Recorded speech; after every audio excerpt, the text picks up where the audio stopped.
જિલ્લા પત્રકાર સંગઠનની પ્રમુખ પદની ચૂંટણીમાં વિમલભાઈ સોની 34 મતની સરસાઈથી વિજેતા. કચ્છ જિલ્લા પત્રકાર સંગઠનની પ્રમુખ પદની ચૂંટણી ભુજ સ્થિત હોટલ વિરામ ખાતે શાંતિપૂર્ણ અને લોકશાહી માહોલમાં યોજાઈ હતી. ચૂંટણીમાં પ્રમુખપદ માટે વિમલભાઈ સોની અને વિમલભાઈ માંકડ વચ્ચે સીધી ટક્કર જોવા મળી હતી. બંને ઉમેદવારોએ પોતાની દાવેદારી નોંધાવતા પત્રકારોમાં ભારે રસ જોવા મળ્યો હતો.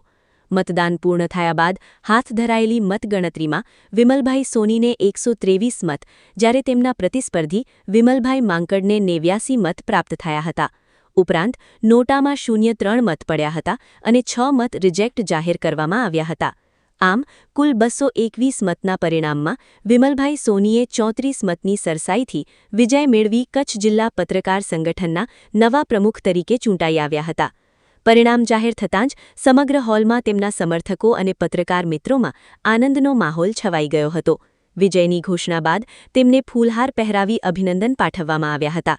કચ્છ જિલ્લાના વિવિધ તાલુકાઓ અને વિસ્તારોમાંથી પત્રકાર મિત્રો, શુભેચ્છકો, સામાજિક આગેવાનો તેમજ સમર્થકો દ્વારા તેમને શુભેચ્છાઓનો ધોધમાર વરસાદ વરસ્યો હતો. વિજય બાદ કચ્છ જિલ્લા પત્રકાર સંગઠનના નવનિયુક્ત પ્રમુખ શ્રી વિમલભાઈ સોનીએ તમામ મતદારો, પત્રકાર મિત્રો, શુભેચ્છકો અને સમર્થકોનો હૃદયપૂર્વક આભાર વ્યક્ત કર્યો હતો. તેમણે જણાવ્યું હતું કે સંગઠનની એકતા, પારદર્શિતા અને પત્રકારોના હિતને સર્વોચ્ચ પ્રાથમિકતા આપીને નિષ્ઠાપૂર્વક કામગીરી કરવામાં આવશે. તેમણે વધુમાં કહ્યું હતું કે કચ્છ જિલ્લાના દરેક પત્રકારના પ્રશ્નો અને હિતના મુદ્દાઓને ગંભીરતાથી લઈને સૌને સાથે રાખી સંગઠનને વધુ મજબૂત બનાવવાના પ્રયાસો કરવામાં આવશે. ચૂંટણી પ્રક્રિયા સંપૂર્ણપણે પારદર્શક અને નિષ્પક્ષ રીતે સંપન્ન થાય તે માટે ચૂંટણી કમિશનર તરીકે શ્રી કે.ડી. જાડેજા, શ્રી અજીત દાનભાઈ ગઢવી અને શ્રી એ.કે. શેખ સાહેબે નિષ્ઠાપૂર્વક પોતાની મહત્વપૂર્ણ જવાબદારી નિભાવી હતી. તેમની નિષ્પક્ષ કામગીરીને ઉપસ્થિત સૌએ બિરદાવી હતી. શિરાજ મલિક સાથે કાસમ ખલીફા, ન્યૂઝ 11 ગુજરાત, મુન્દ્રા, કચ્છ.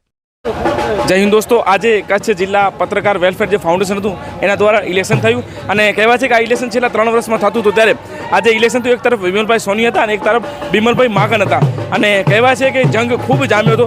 કચ્છના તમામ પત્રકારો એક સાથે એકત્રિત થયા છે અને આપ ખુશી જોઈ શકો છો કે વિમલભાઈ સોની એક ભારે મતથી જીત્યા છે. પરંતુ પત્રકારો એકત્રિત થયા એટલે બહુ મોટી વાત કહેવાય. ત્યારે આવા જ્યારે ઇવેન્ટો થતા હોય અને આવા મોકા પર જ્યારે પત્રકારો ભેગા થતા ત્યારે આપ શું કહેશો?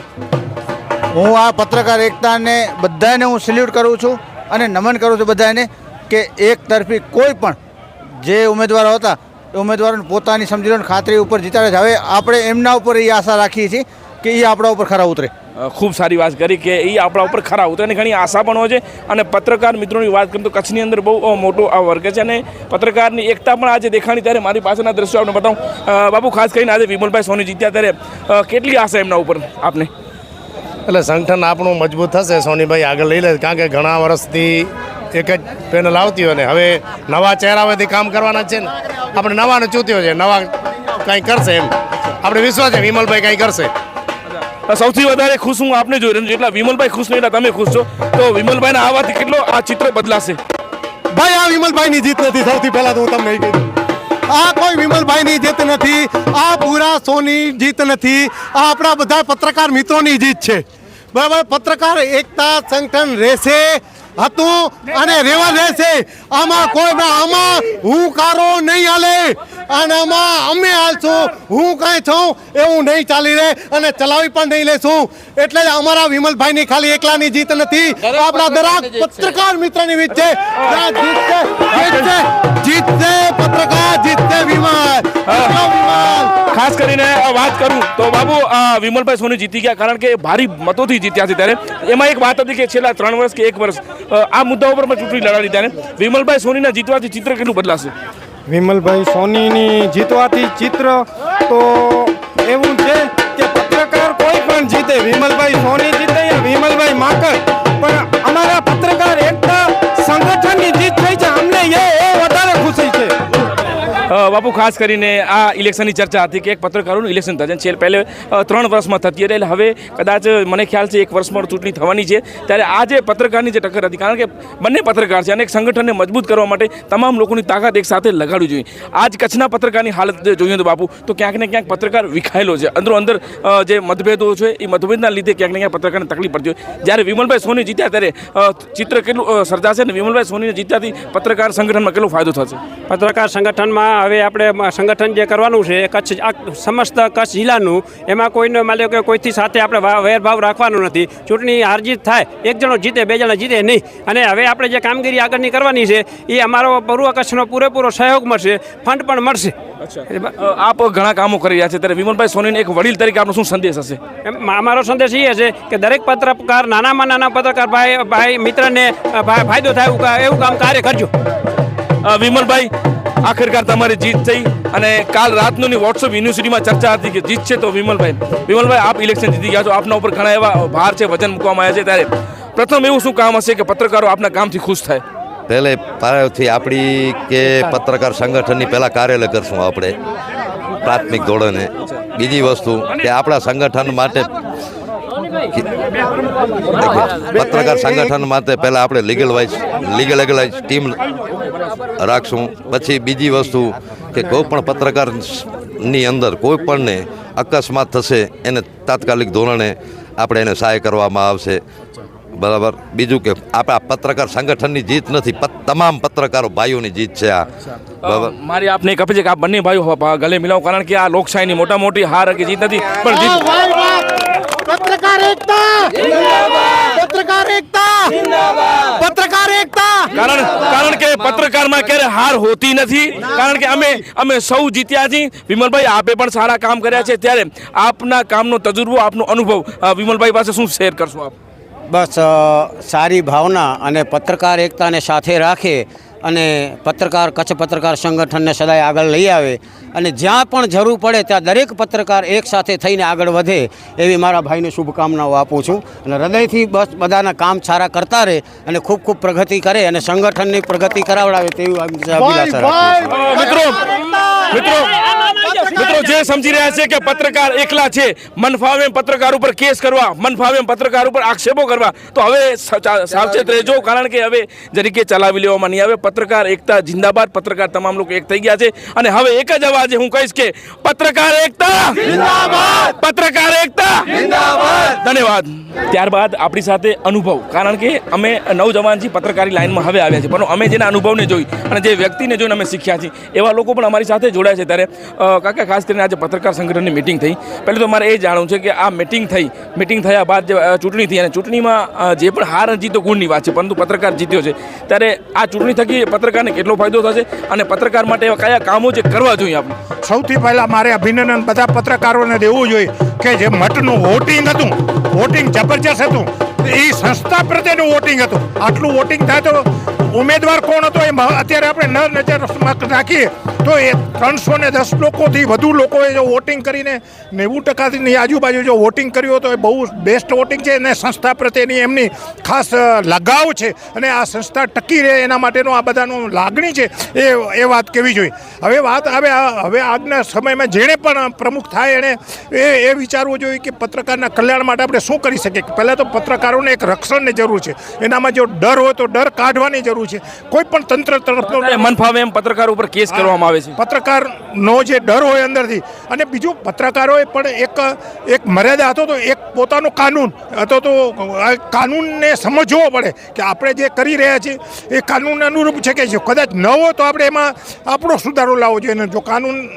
આપણે માનવા છતાં જો તકલીફ પડે તો આપણે સંગઠને આ વાત ઉપાડી લેવી જોઈએ અને આપણે પણ આપણા ખૂબ મર્યાદામાં રહેવું જોઈએ. આપણે ઘણીવાર એવું હોય છે કે આપણે પત્રકાર છીએ એટલે બધું જ આપણે કરી શકીએ છીએ એવું નથી. આપણને પણ કાનૂન લાગવું પડે, આપણી પણ મર્યાદાઓ હોય, આપણે પણ આપણા બેરિયર્સમાં આપણા અંદરની વાતમાં રહેવું પડે આવું મને લાગે છે. અને પત્રકારના કલ્યાણ માટે કહે છે કે વીમો લેવાનો છે અને આવનારા સમયમાં ઓફિસીસ હોવી જોઈએ. પત્રકારો સાથે ગાઢ એક સંબંધ કેળવવાની જરૂર છે જેથી એમની સમસ્યા ઉકેલી શકે. ધન્યવાદ. ઘણા બીજા પણ મોટી ઉંમરના છે ને આમના અનુભવથી જ અમે અહીંયા પહોંચ્યા છીએ ત્યારે વિમલભાઈ સોની તો જીતી ગયા, પરંતુ આપણે સૌથી મોટી વાત કરીએ કે જીત્યા તો પત્રકાર છે, કારણ કે પત્રકારમાં હાર હોતી નથી. ત્યારે વિમલભાઈ સોનીને જીત્યા બાદ આપને કેવી એવી આશાઓ છે કે કયા એવા કામો જે પત્રકારો માટે તે કરશે?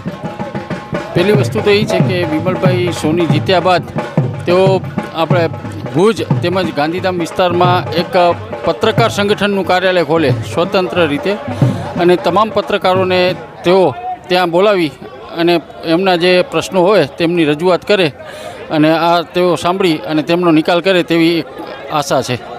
ખૂબ સારી વાત કરી. અને અનુભવના લોકો આપણી સાથે જોડાઈ રહ્યા છે કે વિમલભાઈ સોની જીતી ગયા અને આપે ખૂબ મહેનત કરી, કારણ કે હાર અને જીત જે પણ જીત્યો તો પત્રકાર છે. એટલે પત્રકાર વિમલભાઈ સોની જીત્યા બાદ શું આશા છે આપને? સંગઠનની જે શક્તિ વધારી શકે, નાના નાના પત્રકારો જે ગામડામાંથી આવતા હોય એને પણ એનો વિકાસ થવા મળે, બધા સાથે રહીને સારા વિકાસના કાર્યો પણ કરીએ અને પત્રકારોનો વિકાસ થાય, એની જે સરકારી યોજનાઓ છે એનો પણ લાભ મળે એવી અપેક્ષા આપણે સંગઠન પાસે રાખી શકીએ. કારણ કે ઘણી બધી બીજા રાજ્યમાં અલગ અલગ જોતા હોય તો ઘણી બધી જે પત્રકારો માટે યોજનાઓ છે એ આપણા સુધી પહોંચતી નથી, જેના કારણે મોટું ન્યુકસાન થાય છે. તો ચોક્કસથી કહી શકાય કે આવું સંગઠન પ્રયત્ન કરશે. એવું યાસરભાઈ, આપે પ્રથમવાર મતદાન કર્યું અને પત્રકારોની આ ટીમમાં પણ આપ સામેલ થયા છો અને આપ પણ ન્યૂઝીલેન્ડ ગુજરાતમાં જોડાયા છો અને ન્યૂઝીલેન્ડ ગુજરાત ખૂબ સારા કામો કરે છે હાલ ગુજરાતમાં. ત્યારે આ પત્રકારની ચૂંટણી આપ પ્રથમવાર જોઈ છે, પહેલાં તો આપણે ચૂંટણી કેવી લાગીને પત્રકારો માટે શું એવા મુદ્દાઓ, શું એવા કામો કરવા જોઈએ? ખરેખર તો જોવા જઈએ તો ચૂંટણી તો એક બહારનું હતું, પણ આટલી પત્રકારોની એકતા જોઈ હું પ્રથમવાર આવ્યો છું અને ખૂબ લાગણી અનુભવું છું કે પત્રકારનો પણ કચ્છમાં એક સારો એવો સંગઠન છે. અને દરેક ઇલેક્શનમાં એક ચાણક્ય હોય છે અને એ ચાણક્ય એવા હોય છે કે તે તમામ પરિણામો બદલાવી શકે છે અને આપ એક ચાણક્ય તરીકે કામ કર્યું છે. અને કારણ કે હું કહું કે સત્યની, કારણ કે પત્રકાર સંગઠન આપ ખાલી કચ્છ નહીં પરંતુ સમગ્ર ગુજરાતના સંગઠનમાં આપ જોડાયો છો, ત્યારે આ વખતે કચ્છ કેટલું મજબૂત થશે અને વિમલભાઈ સોની એવા તો ક્યાં કાર્યો કરશે જે પત્રકારથી ફાયદા થશે? પહેલાં તો બંને ઉમેદવારને ખૂબ ખૂબ અભિનંદન, કારણ કે ચૂંટણીમાં જંપલાવું એક મોટી વસ્તુ છે. આ લોકશાહી ઢબેથી આ મતદાન થયું અને જીતેલ ઉમેદવાર અને જેને ઓછા મત આવ્યા છે, હું હારેલ નહીં કહું, એને ઓછા મત આવ્યા છે, એ બંને ઉમેદવારને ખરેખર હું હવે અભિનંદન આપું છું. ને વિમલભાઈ સોની જ્યારે જીત્યા છે 34 વોટથી જીત્યા છે તો હું એને અભિનંદન આપીશ. અને એક વર્ષ માટે દરેક પત્રકારો એના ઉપર કળશ ઢોળ્યો છે, ત્યારે એક વર્ષ પત્રકારોના હિત માટે, આજે પત્રકારો ઉપર ક્યારેક ખોટા કેસ થાય છે, એના ઉપર જે છે ક્યારેક દબાણ આવતું હોય છે, પત્રકારોને જે વીમાની એક વ્યવસ્થા થાય એના માટે એક ઓફિસ અને એક સરસ સરકાર તરફથી પહેલાં જાહેરાતોની જો રેશિયો હતો એ જે છે એ રેશિયોમાં ક્યાંક ઘટાડો થયો છે. તો ઘણા બધા પ્રશ્નો પત્રકારને લગતા છે, કારણ કે પત્રકાર કોઈ સરકારનો કર્મચારી નથી, એને પગાર નથી મળતું, તેમ છતાં એ કામ સરકારનું જ કરે છે, એ લોકોનું કામ કરે છે અને સરકારનું પણ કામ, સરકારની યોજનાઓ લોકો સુધી પહોંચાડે છે, લોકોના પ્રશ્નો જે છે સરકાર સુધી પહોંચાડે. એટલે પત્રકાર ક્યારે પણ સામાન્ય ન હોય, પણ પત્રકારોને તકલીફો ઘણી છે, તો એ તકલીફો દૂર કરવા માટે સંગઠન જરૂરી છે. કારણ કે ભગવાન શ્રી કૃષ્ણે કહ્યું છે ગીતામાં કે કલિયુગે સંગે શક્તિ, અને દરેક ધર્મમાં એ પછી એ કુરાને શરીફમાં હોય કે બાઇબલમાં હોય કે ધમ્મપદમાં હોય, એમાં એમણે એક વાત કરી કે તમારી પાસે જો સંગઠન હશે તો તમે મજબૂત છો. એટલે પત્રકારોનો જો આ સંગઠન મજબૂત થશે તો એના પ્રશ્નો જે છે ઉકેલાશે. અત્યાર સુધી જે કાંઈ પણ માઇનસ પોઈન્ટ છે, લૂપ પોલ છે, એ બધા દૂર કરવા જોઈએ. જીત છે એને પચાવવી ખૂબ અઘરી છે, એટલે જીતેલા ઉમેદવારને પણ હું ખાસ કહીશ અને એના ટેકેદારોને પણ કહીશ કે સહેજ પણ તમે નશામાં આવી ન જતા, કારણ કે હવે તમારી જવાબદારી વધે છે. અને પત્રકારો આવતા વર્ષે પાછો તમને જે છે એ ચાન્સ આપે કે ના આપે એ તમારી કામગીરી ઉપર હશે. એટલે તમારે કામગીરી કરવાની છે. 365 દિવસ તમારી પાસે છે, એક એક દિવસનો હિસાબ તમારે પત્રકારોને આપવો પડશે. બાપુ ટૂંકમાં કહી રહ્યા છે કે लौटेंगे फिर उसी अंदाज से कि बादल के घने छा जाने से सूरज का अस्तित्व खत्म नहीं होता. Thank you. ત્યારબાદ આ ચૂંટણીના જે મુખ્ય કમિશનર, કારણ કે ચૂંટણીને હેન્ડલ કરવી, પત્રકાર મિત્રોની ચૂંટણી કરવી એટલે બહુ અઘરી હોય છે, આપ સૌ જાણો છો, ત્યારે ચૂંટણીની સમગ્ર પ્રક્રિયા કઈ રીતે રહી અને આ મતદાન કેવું રહ્યું અને કેટલા મતોથી વિમલભાઈ સોની જીત્યા થોડું પબ્લિકને જણાવશો? આજ પત્રકાર સંગઠન અને પત્રકાર વેલફેર ફાઉન્ડેશનની ચૂંટણી યોજવામાં આવી હતી, જેમાં વિમલભાઈ સોની અને બિમલભાઈ માકડ પ્રત્યાશી હતા. આજને સવારથી કરીને સાંજ સુધી વોટિંગ હતું. અને ખાસ હું પ્રજાને પણ કહીશ, અમે પત્રકારો એમને એમ ખાલી નથી કહેતા. આજે અમારા પત્રકારોનો 263 વોટોમાંથી 221 વોટ પડ્યા. એટલે ખાસ પ્રજાને અમે એક એવો સંદેશ આપવા માંગીએ છીએ કે મેક્સિમમ વોટિંગ મતદાન કરો. આ એ પત્રકારે આજે બતાવી દીધું કે પત્રકાર ખાલી દર વખતે ઇલેક્શન વખતે વોટિંગનું નથી કહેતા, પણ પોતે પણ વોટિંગ કરે છે. એટલે આજે ટોટલ 221 વોટિંગ થયું, એનામાંથી 123 વોટે વિમલભાઈ સોની જીત્યા અને બિમલભાઈ માકડ એમને 34ની લીડ વિમલભાઈ આપી. એની સાથે 3 વોટ નોટામાં ગયા. અને 5 વોટ રિજેક્ટ ને 1 વોટ કોરો એટલે ટોટલ 6 વોટ રિજેક્ટ, ટોટલ 221 વોટો આવી રીતે પૂરા થયા. એની વચ્ચે વિમલભાઈ સોનીને વિજય જાહેર કર્યા. 1 વર્ષની મુદત પ્રમુખની છે અને 5 તારીખથી વિમલભાઈ રાબેતા મુજબ ચાર્જ સંભાળશે. रफ्तार का जुनून, स्टाइल का तूफान, आपकी मनपसंद टीवीएस बाइक अब मुंद्रा कच्छ में युवा टीवीएस शोरूम पर. शानदार ऑफर्स और आसान फाइनेंस का मौका न चूकें.